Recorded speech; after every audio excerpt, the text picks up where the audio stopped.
Hello and welcome to another episode of The Lion's Den. My name's Toby Bennett and today I am going to be talking all about the data slate and the new changes that we have had from the Wrath of the Rock detachment, which brilliant name, love that, but also the fact that now, something that I said in the last video was I just want to play Dark Angels that feel like Dark Angels. And I'm so happy that we actually can now. Like, this new detachment is everything that I kind of wanted as someone that really got into Dark Angels when they had the Deathwing transhuman physiology spam list. I didn't get into it because it was really busted. I got into it just because I love Terminator models. That's my excuse and I'm sticking with it. And like seeing something like that, but not on that power level coming back is super exciting. And I can't wait to really get to grips with it. So really excellent new detachment. We didn't really get any points drops. I don't think we had any points drops. The only other major change is to the Lion. And the Lion has gone from being completely irrelevant to an absolute tour de force. I don't think he's an auto-include by any shape of the imagination.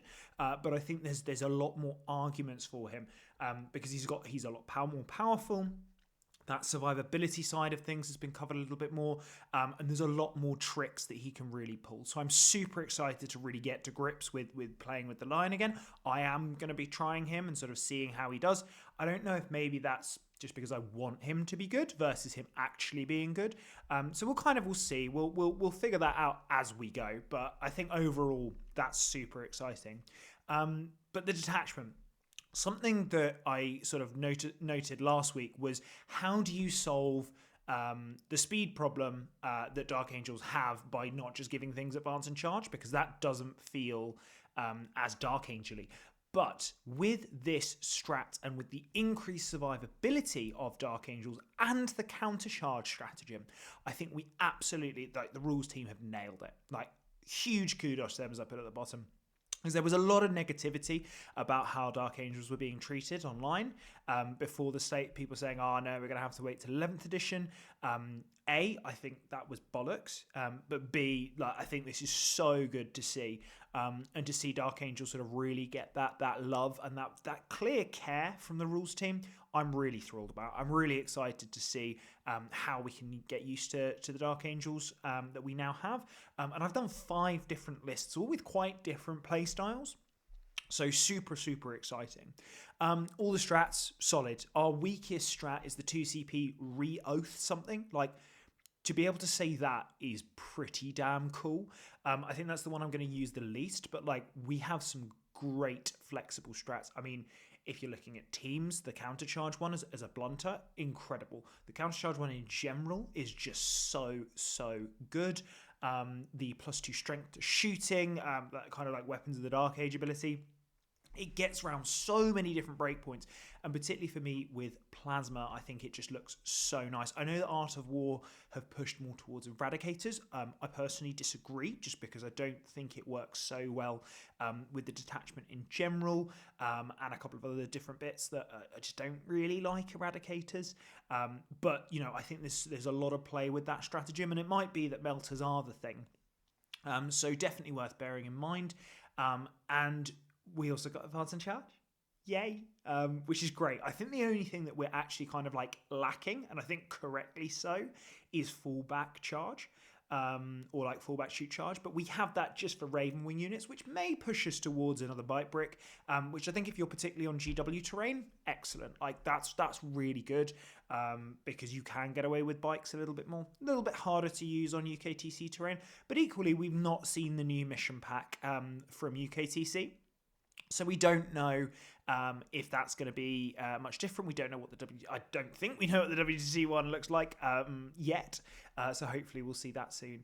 But I think it's really good, and I think I love the fact that the detachment feels strong but not broken. The Lion buff feels really solid but not auto-include. There's just so many different nuances to this that A, make it feel like Dark Angels, and B, give us a great set of rules and a load of new interesting challenges to play with. So overall, it's just incredible work by the rules team. So Massive well done to them. And I honestly, I can't wait to really get to grips with it. I think this is kind of Dark Angel player Christmas, to be honest. So what I'm going to cover off in this video is 5 different lists. And that's kind of to highlight the sort of wealth of different ways that you could go with this list. And I think there are a lot. But also, I kind of want to highlight some of the cooler little bits of it as we go. I've seen a few different lists coming out. I've not seen any that like really get me excited yet, apart from some of these, which sounds terrible to say. But like there's a lot of play here. And I'm super excited. So without further ado, let's jump in to the first one. So this is list 1, and it kicks off, of course, with Lion Dad, because everyone needs a massive L. Johnson in their life. Then we've got Azrael with 10 Hellblasters. Now, they are not only there to abuse the weapons of the Dark Age strat, to put them up to strength 10. It is ultimately because that unit is disgustingly shooty, and with sustained hits and possibly Oath, the Overwatch threat that this unit provides is exceptional. And I think the more that we are pushed towards that middle board, which is what the new mission pack is doing, that 24-inch range becomes a lot more relevant than maybe where we did need that 48-inch range from like Predators or Ballistas, and just having this new option I think is exceptional. Next, we've got 2 Librarians, both with 6 Inner Circle Companions. We've got 2 5-man Deathwing Knights. We've got 2 Vanguard Vets with shields because they got a really nice points drop. Don't know why they got such a big points drop, but they did. Then we got some Intercessors and some Outriders. So the point of this list ultimately is that it is a -1 to wound, 4-up invuln stat check army, usually with some kind of other defensive buff that really supports it going forward. So of course the Lion, I mean, not only does he have a 3-up invuln, instead he has access to lone up, access to up and down, and he's got fights first. So incredibly efficient, just nasty problem for your opponent to think about that really screws with their maths, and also potentially gives out that 4-up Feel No Pain to Mortal Wounds, which similarly can be extremely useful. Then Azrael's squad, you know, they've got the 4-up Feel No Pain to Mortal Wounds that they can pop. They've got that 4-up invuln from Azrael, but they've also got Shoot on Death, which is very good, where if you're up against a ranged fight, and if you are sort of, you know, screening yourself efficiently, these guys are going to be shooting quite a lot. And I just really like the way that they can just bully things. Even when they die from overcharging, they can just then still shoot on death and take off those last few wounds. It's really meaningful. And I've missed playing Azrael and his 10 Hellblasters from Gladius days. And excuse me. And I'm super excited to have that unit back. Then we've got -1 to hit, -1 to wound, 4-up invuln, and 2 OC apiece on those Inner Circle Companions. And not only that, they are choppy motherfuckers. They are so good at killing shit. I absolutely love them. And just that ability to stack up those problems. And also, now that Thousand Sons are looking even more deadly, the fact that they just have a 4-up Feel No Pain to psychic attacks, even better. There are so many different things that really helps here. And also, they're so good in combat. Just that ability to have that sustain 2 on that absolutely slaughtering anything T3. But then also turn their hand to elite infantry with that 2 damage attack as well.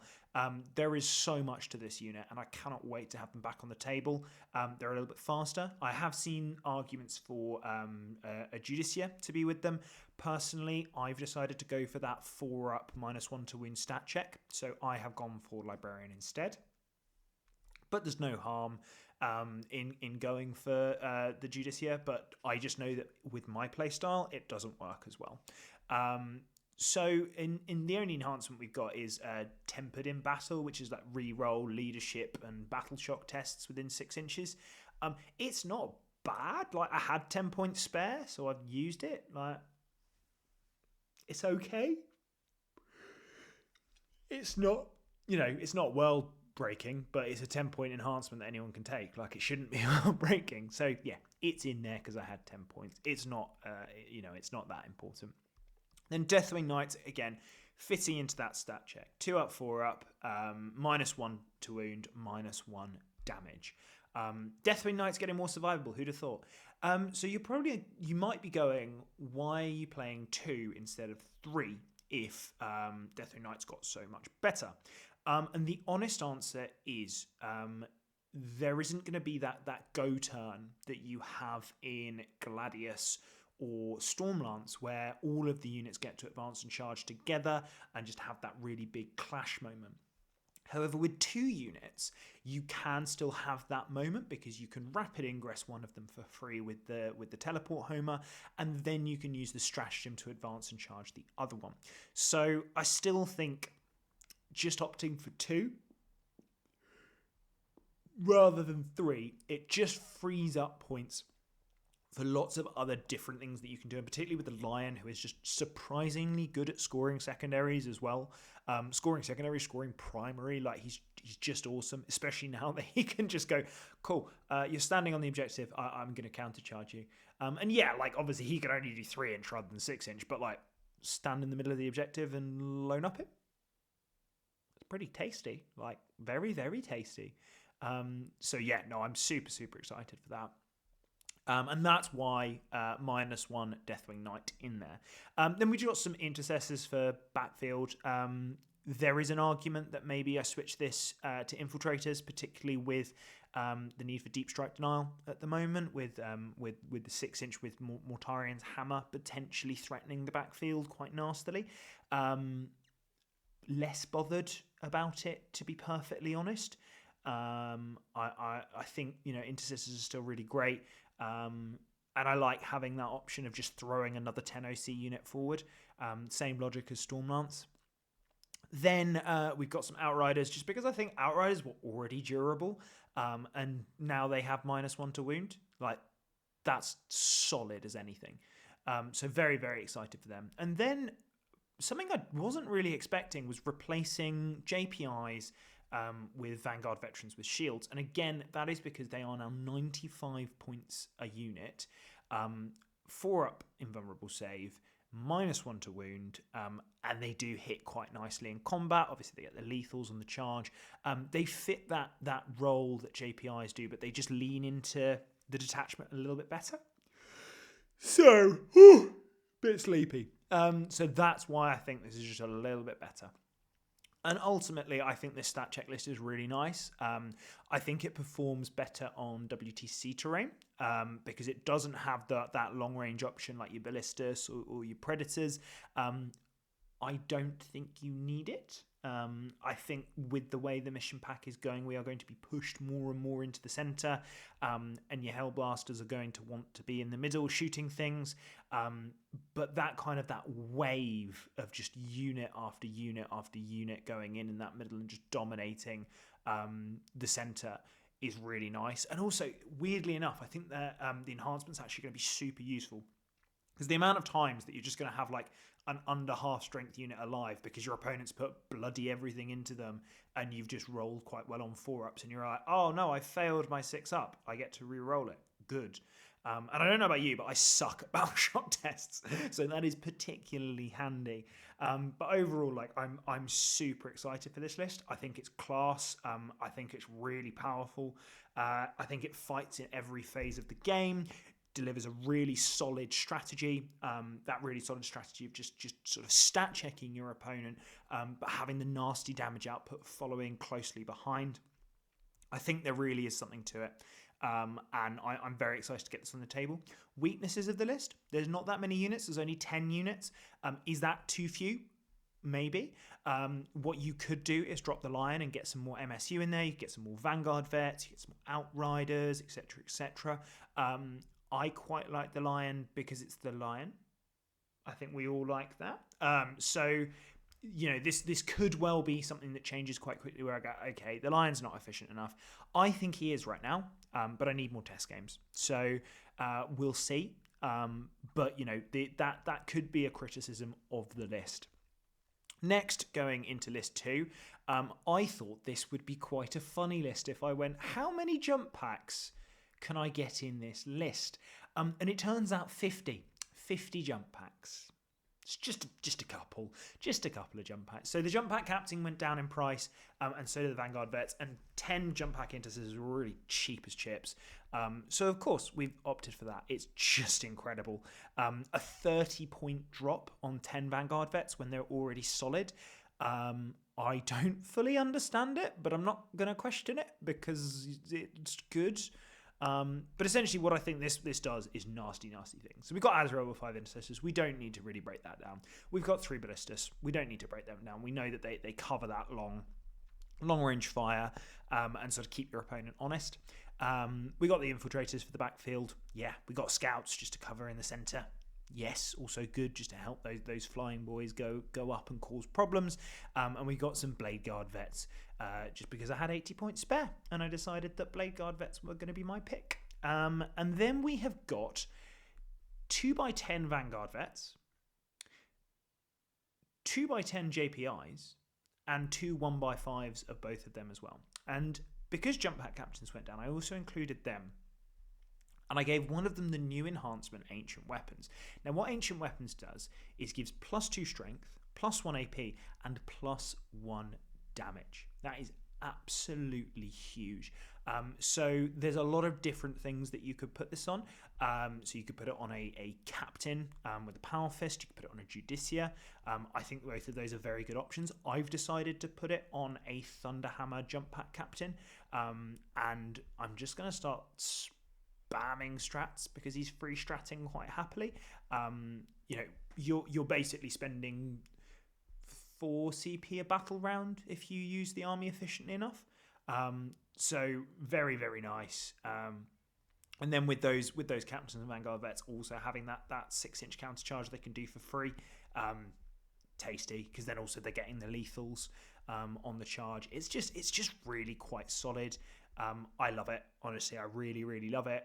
And also just 50 jump packs, like with 25 of them with a 4-up invuln. That's tough for your opponent to swallow. Like while they're dealing with that, you are just scoring. And I think that could really, really screw your opponent over. There is an argument that maybe it should just be loads of Vanguard vets in Stormlance, but I really like this version. I'm really excited to give it a go. So moving on, we have got list 3. And this one, it harks back to my early year list, which had the Ravenwing Command Squad and 6 Outriders in it. So we've got the aforementioned Judicia with Ancient Weapons with his Assault Intercessors, so that they're re-rolling wounds. Could be Sternguard quite easily. I couldn't find the extra 25 points, but it 100% could be. Azrael with 5 Intercessors, Assault Intercessors, we know that, right? Then, of course, the Ravenwing Command Squad with 6 Outriders. That unit is disgusting. We'll come back to that, though. We've got 1x5 JPIs, 2 Ballista Dreads, again, just to keep our opponent honest, 3x5 Deathwing Knights. Is that correct? I mean, I kind of broke down why 2 might be a better number, and I honestly don't know. Maybe the better answer is an ICC unit with a Librarian at this point for the 245-point brick instead. I don't know. I decided I wanted to have a list with 3 Deathwing Knights in. So we had a list with 3 Deathwing Knights in. Then we got some Infiltrators for the backfield, and then 2x5 Scouts just to try to kind of keep that section clear. So the Ravenwing Command Squad and the Outriders, they get access to full back shoot and charge, which is very, very nice. Obviously, they've got advance and charge. Everyone's got the option of advance and charge, but they can also get that very key full back and then shoot and then charge, which is very, very nice. There is an argument for the Ancient Weapons being on the Ravenwing Command Squad, and there is a list later with that, because then he goes to 4 damage, which is very nice. But in my experience, he was already nailing most things he was going into, so it just probably wouldn't be necessary. But I really like that Outrider brick now because it's an incredibly high OC. It was already very survivable. We saw how important -1 to wound was from the stratagem, and just having that on their data sheet. Obviously, it's not as good as the stratagem because that was just a flat -1 to wound. So it's not quite as good, but it's still very strong. But you're bringing back a dude a turn, which is great, and then you've got access to free heroic intervention. You're adding inches to your charges. It's just really very solid. And we've seen that the sheer damage output that the Ravenwing Command Squad can spit out with the Outriders as well. And I think it just sort of makes people very, very scared. So that's kind of this one. It's just that power of the Ravenwing Command Squad and 6 Outriders alongside 15 Deathwing Knights. And then the rest of it is just to try and keep your opponent as honest as possible. The Judy with Ancient Weapons is quite nice, especially if you can kind of use it to catch someone on an objective, because, especially if you can kind of put him behind a wall and then use the reactive charge to get onto the objective, but 10 OC on that objective, 11 technically, fight first with the unit that's going to usually chop things to pieces, and if you're on an objective, you're re-rolling all wounds, which fits absolutely perfectly with that devastating wounds as well. It's just, again, it's a very solid list that really leans into those Ravenwing Command Squad and Outriders. So again, we're just going, it's using that durability to come at a problem from multiple different angles. And I really like that. I love the ability that we have all of these options being relevant and being good arguments for having them in. Okay, next list. List 4 was when I was like, okay, this is my fun list. And by fun, I mean absolutely miserable for your opponent, because who would not want to turn 1 drop a Terminator Ancient with 10 Thunderhammer Storm Shield Assault Terminators on your opponent's expansion objective? That's just kind of funny. So you do that and you just go, well, you're not scoring any primary for the rest of this game. Have fun. Game over. It's just incredibly useful. And then, not only do we have that, we've got the 2 Deathwing Knights to back it up, the 2 Ballistas to keep our opponent honest and sort of cover those sight lines and firing lanes, so that we can get our Terminator Ancient into the position that we want him to be. And then just, your JPIs, your Judicia, again, with Ancient Weapons, this time with Sternguard, because we had the points. Infiltrators for the home objectives, so we don't have someone doing any nasty deep strike shenanigans back at us. But I really like Deathwing Assault. I think it's a great use of the points, just to kind of go, right, well, here's 22 OC on this objective, and it's a 2-up, 4-up, -1 to wound. That's going to take your opponent a long old time to chew through, especially if they charge it, and then you can go, I'm going to add an OC to them. It's just a bit brutal, which I really, really like. Shock horror, who doesn't like being a bit brutal? Azrael with 6 Inner Circle Companions, we've kind of covered a little bit about that. Usually I am less keen to put Azrael with 6 Inner Circle Companions because I like to hold him back a little bit more. However, in this case, I thought that it was a really solid option, just because your opponent's guns are going to be so focused on Deathwing Knights, Assault Terminators, and the Ballistas, that those 6 ICCs will probably get ignored a little bit more, and you'll have that opportunity to get them to where they need to be and start chopping heads, which I think is very important, very, very good, very high quality, and deals with so many different issues. And then finally, List 5 is, I think, kind of hilarious, because it is a lot of bikes. It's a lot of bikes. So it's a grand total 25 in those 3 units, and then 3 ATVs. It's a lot of mounted. Play this on GW. Don't play this on UKTC. You won't have much fun with this on UKTC. But in the more friendly to mounted units, like terrain setups, this is so cool and so much fun, because you are in your opponent's guts so quickly, and then alongside being in your opponent's guts so quickly, you're also pounding them with Predator Destructors, and then also those Melter ATVs just zipping around, causing problems. 8 wounds, 3-up save, toughness 5, -1 to wound. They're just a little pain in the arse for 60 points. It's great. It's really, really great. There isn't much to this apart from the fact that I got the 4th enhancement in, which is Lord of the Ravenwing, which is reroll advances and reroll charges. Free reroll charges, yes, I'll take that. So we got free reroll charges, And then, of course, we're just, we went for ancient weapons on the other Ravenwing command squad. So we do have the guy with 4 damage, because that's just, again, that's quite cool. Then we've got some infiltrators. Ooh, a little bit sleepy. For our home objective. The triple predator destructor, as mentioned. 2x5 scout squads, just to try and make sure that our opponent can't move block us, because I do think this particular list struggles with being move blocked. So those scouts of that infiltrate is very, very important in making sure you're not. And then we had 95 points, so we put some Vanguard vets with shields in, because why wouldn't we? They're really good. So that's that. Azrael with some assault intercessors in there, because Azrael should probably be in every single list, because he's just awesome. And he got better in the slate, and he didn't go up in points, so happy days. I'm excited to see what Samael does. I think he's very good in this detachment. I think he's very good in general. I wonder if this might be the thing that pushes him into that kind of competitive stratosphere, where previously maybe he did struggle. But interestingly, what you'll see here is there's no Gravis armor, and I know that there's been quite a lot of conversation about Eradicators. Obviously, Aggressors went down to 100 points. Heavy Intercessors dropped 10 points. There's definitely an argument, but the reason that I'm shying away from that is because of the 622 profile that is kind of like the 10th edition standard. And that 622, you can't give an invuln to the Gravis Armored Marines.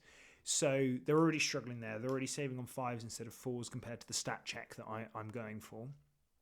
And then they're being wounded on exactly the same, because that -1 to wound doesn't kick in. So that's why I've not opted for that, and I do stand by it. I think maybe Inceptors do have an argument, but I don't think that's related to their abilities, and also I'm loath to risk losing a 40-point model to overcharging. That just seems super poor. So that's why there's no Gravis. I'm not as excited about Gravis Marines, but equally I've got Outriders in here. But I do think that difference between toughness 5 and toughness 6 is a real difference, and also the fact that Gravis is 3 wounds, Bikes are 4. I think that just has a real impact. So yeah, the new detachment, it's good. Dark Angels are looking really nice. They're looking interesting. They're looking fun. I'm super excited. Honestly, I am so excited to be playing Dark Angels. I think there's definitely going to be lots of Blood Angels around. I think there's going to be lots of Death Guard, lots of Thousand Suns, all those kinds of armies. World Eaters, they're definitely going to be around too. And I feel like they're all good matchups for us. So that's great. If that's the meta, phenomenal. That's what we want to see even more, and we just chop it to pieces. With our Nasty Fights first threats, our Deathwing Knights, it's really positive. And I'm excited to get the Lion into Magnus. I really want to chop his stupid little head off. So I think it's going to be great fun. I haven't been this excited to play Warhammer for a really long time, and seeing all of this, I'm just so stoked. And if you want to come and see me play at my first Super Major with this detachment, you can sign up to the Glasshammer GT at the end of June. It's on June the 28th, 29th. Down in Nottingham, the home of Warhammer, and you can use code Black Crow to get 5% off your ticket. You can use that also if you need to buy any more models, perhaps some Vanguard vets, or perhaps some more Outriders, or other units like that. You can also go and get some Terrain Forge terrain to practice on. You can use code BCG5 at checkout to get 5% off on that, and you can also get a lovely new Dark Angels themed box on Trident Futureworks. Mine is currently on the way. I've got the BCG logo on one side and the Dark Angels symbol on the other, on a green and black box. So I'm very excited to get that. Very well priced as well. So really excited. Nice to support a little local legend there. Do go subscribe to our channel, all our socials, Facebook, Instagram, all that shit. That's good. Helps us out. You can join my Discord, which is Angelus Mortis Discord. If you want to tip me, you can join my Patreon. I don't do much on there, but it just sort of helps me afford all of these models and all of these tournaments, which is very useful. If you want some coaching, I do one-on-one coaching sessions. I do get booked up quite quickly, so just contact me directly at toby@angelismortis, angelis-mortis.co.uk if you do want some support there. And you can also hop in the Angelus Mortis Discord, where you get lots more access to me. If I get bored, I'll start posting ideas and shit like that and just chatting shit in general, which people seem to quite enjoy. So, yeah, hopefully I will be seeing lots of you at the Glass Hammer tournament. It's actually my birthday, so I will be dressed up. I'm not going to say what I'm going to be dressed up as, but it is quite funny. And, yeah, remember, stay loyal, fuckers. And we'll see you in the next one. Cheers for watching, guys. Bye.